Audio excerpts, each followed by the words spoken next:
खूबसूरत अंदाज में खिलाफ का इज़हार किया। जनाब मलिक मुमताज़ अमान साहब ने इस्लामगढ़ से आप तशरीफ लाए थे। आबिद साहब ने एक बड़ी अहम बात की है कि हमारे साथी भाई यहाँ पे बैठे हुए हैं कि अक्सर ये बात सुनने में आती है कि लोग लिखते हैं कि आप सही नहीं लिखते जी, किसने कौन सी पार्टी को छोड़ा है। तो आज हम वाज़ा तौर पे ये बता दें कि आज जो दोस्त शामिल हो रहे हैं इन्होंने पीपल्स पार्टी को छोड़ के अजीम बख्शोई साहब के काफिले में शामिल हो रहे हैं। और अजीम बख्शोई साहब को बुलाने से पहले मैं दावत दूंगा उन दोस्तों को जो आज अजीम बख्शोई साहब के काफिले में जो शमूलियत इख्तियार कर रहे हैं।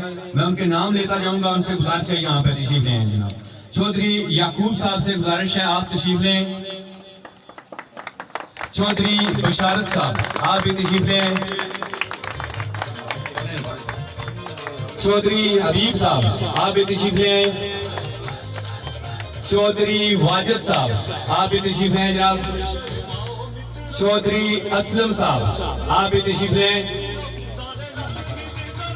चौधरी आजी वली साहब आप भी तशरीफ लें। जनाब चौधरी गालिब साहब आप भी तशरीफ लें।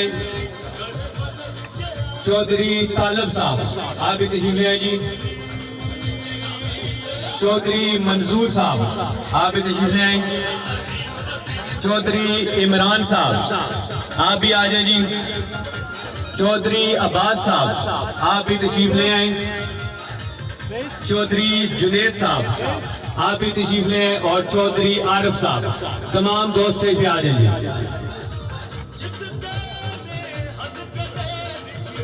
जिन दोस्तों के मैंने नाम लिए बराए मेहरबानी यहाँ पे तशरीफ ले आइए।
Choudhury